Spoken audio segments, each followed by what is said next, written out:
Our story today takes us to the early 1990s, to the capital of India, New Delhi, and more particularly to South Delhi. While it is remarkably posh now, even back in 1992, it was an upmarket location.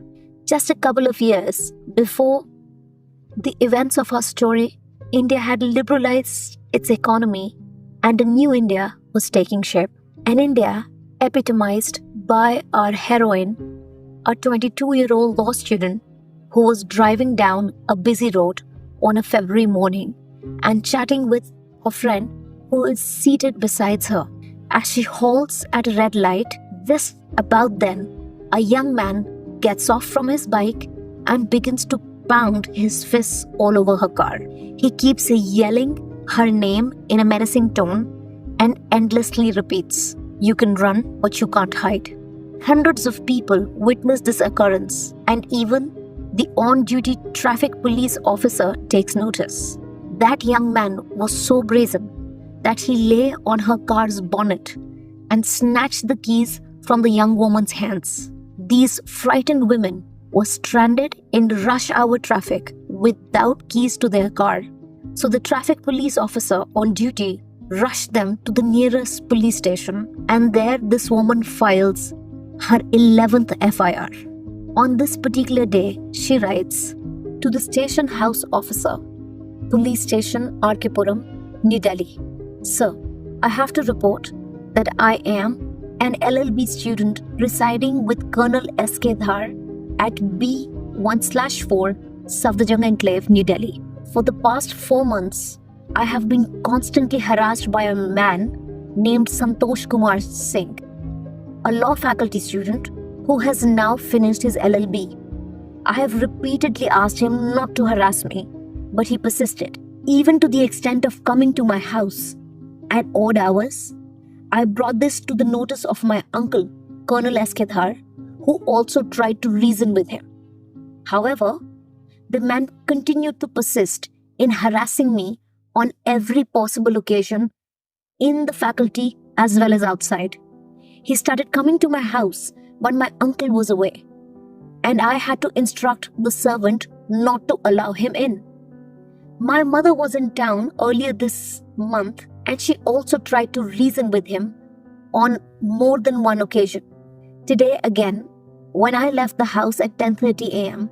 to go to my friend's place, I found him following me and trying to stop my car at every traffic light, screaming and shouting for me to stop.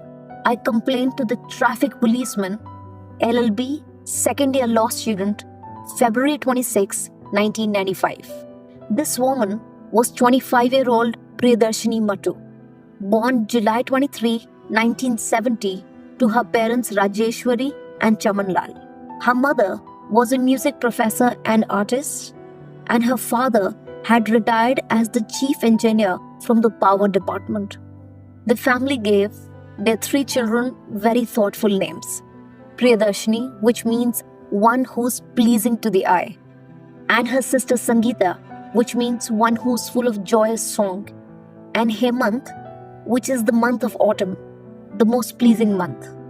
After finishing her schooling, her bachelor's and master's in the state of Jammu and Kashmir, Priyadarshini moved to the Faculty of Law at the University of Delhi to pursue her law degree or LLB. In America, the same degree is called a JD. This was the time when there were only a handful of law programs in India.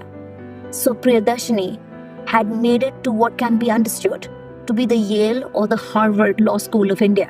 So it's no exaggeration to say that she was simply brilliant.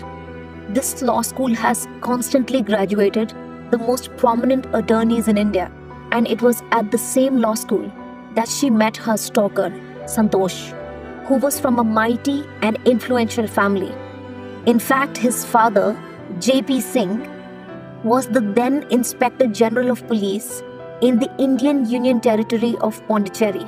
Santosh Kumar graduated law school in 1994. Stalker Santosh was Priyadarshini's senior at college and was immediately besotted with her.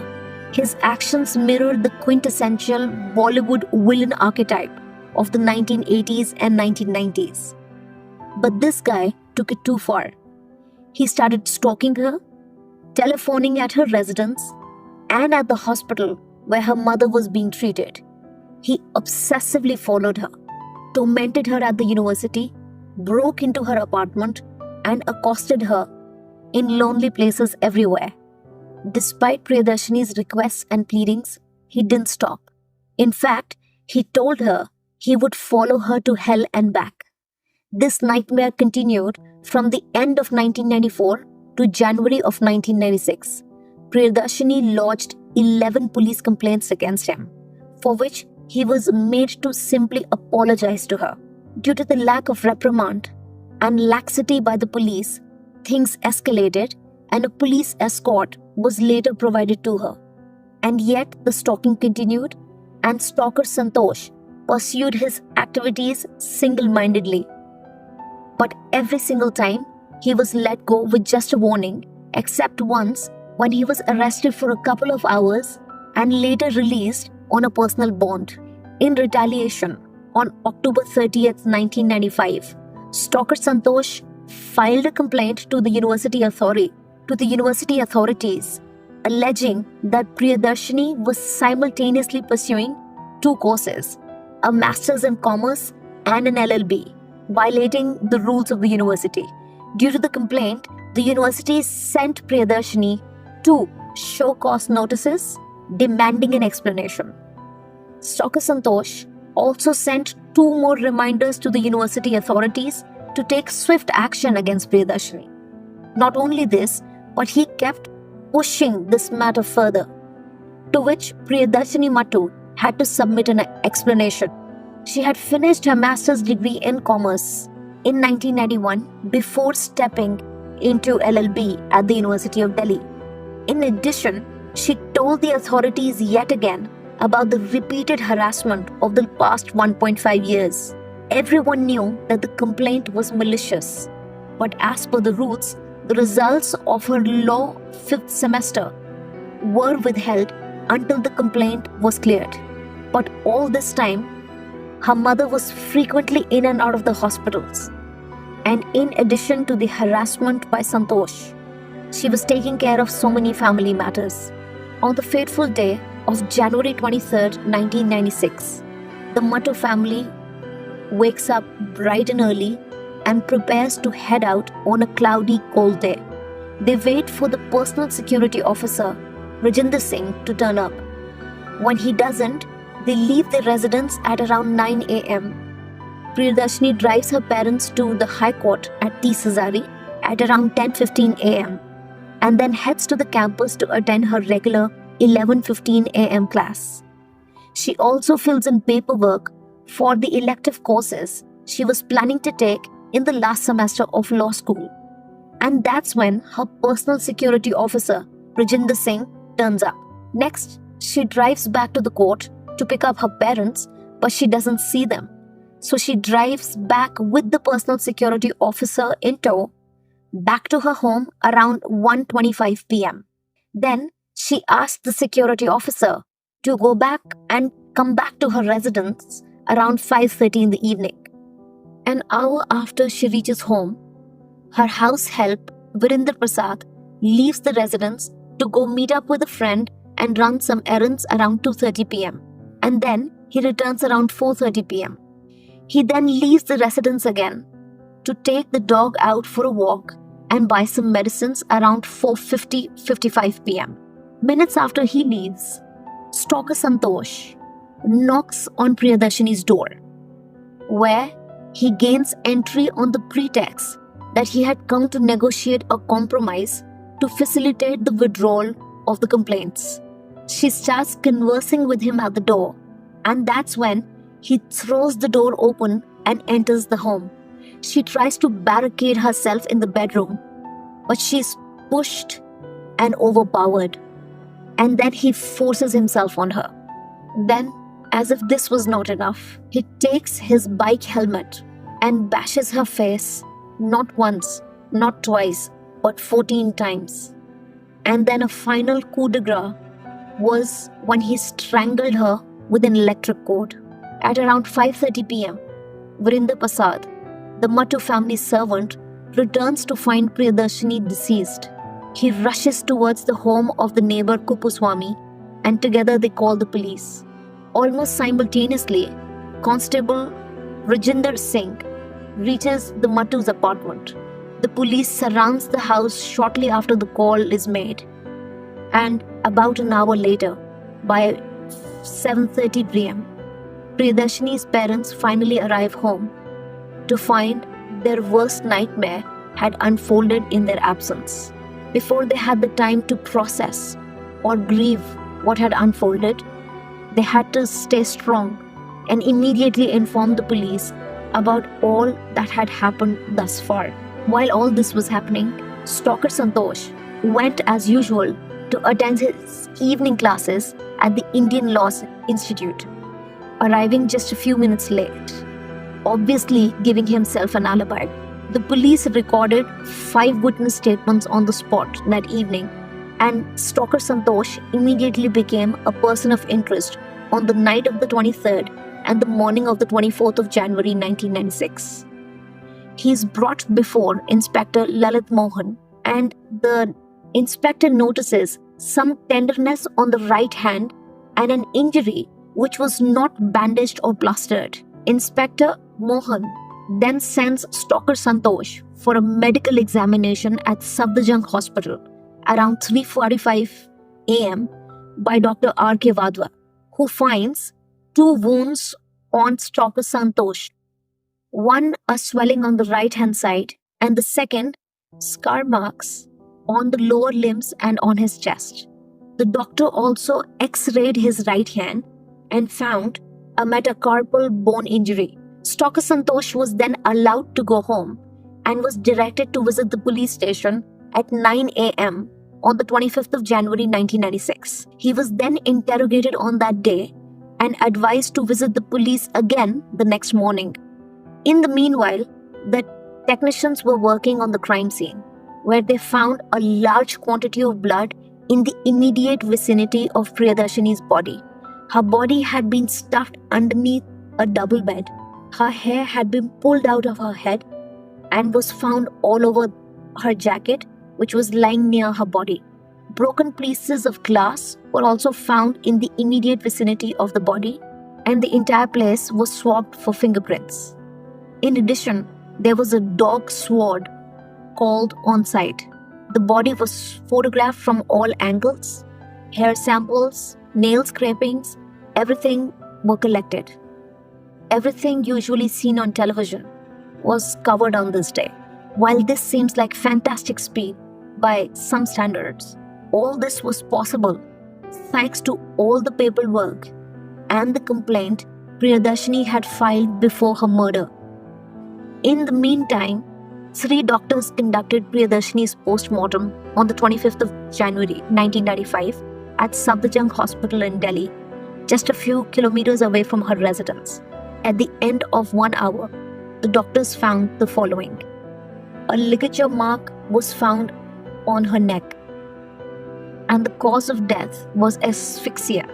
Blood had oozed out of her mouth. There were scratch marks all over her face, her neck, her chest. There was severe bruising all over her face. She had broken ribs.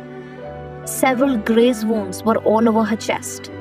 2 days after her post-mortem, the case was handed over to the CBI, which is the Indian equivalent of the FBI, amid fears that Santosh's father will interfere, who at that time was the Commissioner of Police for the state of Pondicherry. During that duration, the Mattu family ran from pillar to post to ensure that the perpetrators didn't go scot-free. But the wheels of justice take time to turn, so a year and 3 months after the murder, on April 11, 1996, the CBI filed a charge sheet in the case against Stalker Santosh Singh. On August 11, 1997, a year and a few months after the initial charge sheet, the trial started in the Additional Solicitor General S.C. Mittal's court. This was a bench trial and not a jury trial, with only one judge presiding. After 5 months, on January 3rd, 1998, the prosecution closes its evidence. The court examines 50 witnesses and there are no defense witnesses. A few months after that, by April 18th, 1998, arguments closed in the case, but it was marred by a controversy of allegations of money changing hands ahead of the judgment. The case was transferred to trial court, and on December 3rd, 1999, Santosh was set free by the trial court after it damned the CBI for failing to produce clinching evidence. The acquittal shattered the public's confidence in the legal system of India. A senior CBI official told the Outlook magazine, and I quote, "The evidence was enough for the court to reach a conclusion, but it was strange to see that the judge set the accused free," unquote. Some people think the reasons given were just a smokescreen, since the judge himself said, and I quote, "Though I know he's the man who committed the crime, I acquit him, giving him the benefit of the doubt," unquote. Words that can make your blood run cold. The judge further said, and I quote, "The benefit of the doubt is being given to the accused for 4 reasons. One of the main witnesses, the neighbor Kupuswamy, was not even examined by the police even 2 days after the incident. This delayed examination gave the defense grounds to argue that the neighbor was a witness created by the investigators. Another thing pointed out was that the CBI took 2 days to examine and question Virendra Prasad, the Mattu family assistant who actually found Priyadarshini's body. For the prosecution, the servant Prasad was the main witness. Apart from the callous manner in which the witnesses were handled, the investigators made a mockery of collecting forensic evidence and getting them tested. Items collected during Priyadarshini's post-mortem at the Safdarjung hospital were lost in the chain of command, where nobody could point out who received the items, and hence the defense was able to play up the chain of custody issue. Even after the CBS took over the case, an inspector of the Delhi police continued to be associated with the matter. And just as a reminder, the perpetrator's father was the commissioner of the police. The verdict in the Priyadarshini Mattu case also figured in the parliament on December 14th, with members of both the lower house and the upper house expressing concerns over this acquittal.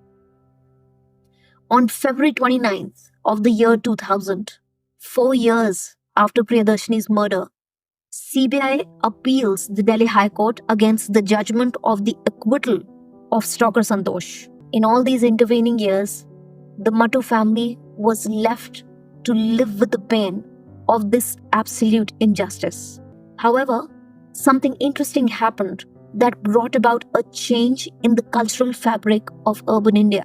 This was the rise of the news channels and the 24-hour news cycles that picked up this case, and it found sympathy from people across the country. It became one of those famous trial by media cases in the early 2000s. This launched many Justice for Priyadarshini rallies. Finally, a combination of public pressure and the judiciary losing people's trust ultimately led to the High Court convicting Santosh Kumar Singh on October 17, 2006. This was 10 years after her murder. In the same year, on October 30, 2006, Santosh Kumar Singh was in fact given the death sentence by the Delhi High Court. But of course, Stalker Santosh filed a plea in the Supreme Court of India challenging the death sentence awarded to him. So, 4 years later, on October 6 of 2010, Supreme Court commuted Stalker Santosh's death penalty into a life term. The court cited several mitigating factors, like his quote-unquote young age. Just a reminder, Stalker Santosh was 25 years old when he murdered her. In fact, he was a married man by this time. The court also cited that Santosh was a married man who had fathered a daughter and who had lost his father, the father who had been aiding him and keeping him out of jail for so long. The Muttu family was, of course, unhappy. And just in case your blood was not boiling just yet, Stalker Santosh gets to go out of the jail each year to take exams and visit his daughter. The court calls him, quote unquote, a model prisoner. These days, he apparently spends his time helping others inside the jail thanks to his extensive knowledge of the law. The only solace for the Muttu family is that this man will never be released. Since 2010, unfortunately, the entire Muttu family, with the exception of their son, has passed away. There are many lessons to be learned from this tragedy. First, just like Priyadarshini, we must ensure that we too contact the police, especially when we feel pursued or followed. Ultimately, the paper trail she had created when she was alive proved to be the clincher. It's a shame that her alma mater has not set any scholarship in her name. If someone took the judicial process and the law seriously, it was definitely Priyadarshini. It won't be a stretch to say that Priyadarshini would have been an excellent attorney, and it's a shame that we all lost someone like her. Seeing the Muttu family members in the press constantly fighting that lonely fight gave people of India hope. In fighting for Priyadarshini, they fought for all of us, and for that we should be eternally thankful. The lesson from the Muttu family's suffering is that we should vow not to turn a blind eye to the red flags that we see around us. A critical issue of stalking emerges from this case. Stalking is defined as a nexus of 4 alarming behaviors. F for fixated behavior, O for obsessive behavior, U for unwanted contact, R for repetitive intrusions. In fact, some statistics from the UK prove that 1 in 5 women and 1 in 10 men will be stalked in their lifetime. According to psychological research, there are 5 types of stalkers: the rejected stalker, the intimacy seeker, the resentful stalker, the predatory stalker, and the incompetent stalker. With rejected stalkers being the most common type, that is the one which is visible in the case of Stalker Santosh. He made repeated and frustrated attempts to be close to the object of his attention, Priyadarshini. He was seeking a relationship with her, but when he felt rejected, he simply couldn't admit that she would just reject him. The question that emerges is, what triggers someone to become a stalker? Are these people born this way? Or is there something in particular about a particular person which triggers these people to stalk? Research shows that usually people who become rejected and resentful stalkers are narcissistic. They truly believe that once they have decided to be in your life, you have no right to reject their advances. Thankfully, for the past 10 years, since 2013, laws have been made to deal with stalking, and it is now a punishable offense. For the first instance of stalking, a person may be punished for up to 3 years, and then for the second offense, up to 5 years. And they're also liable to give fines. But of course, all this only works if people create a paper trail, like Priyadarshini did.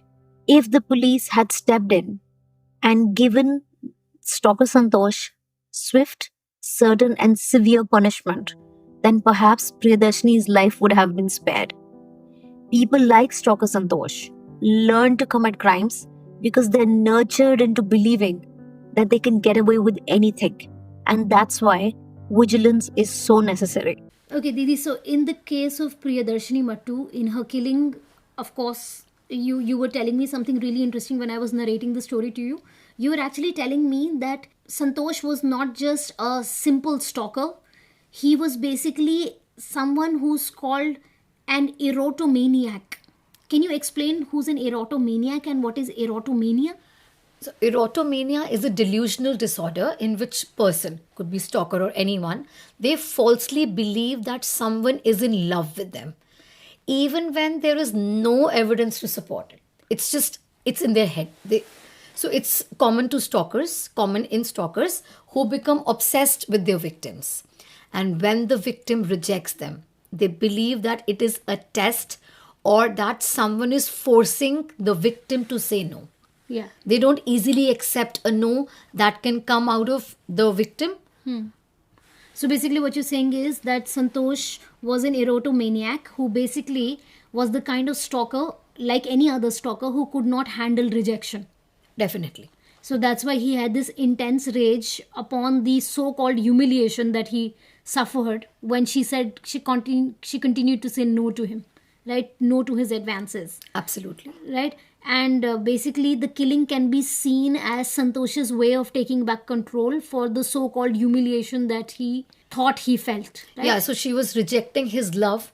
So in his mind, now she deserves to be punished. Right.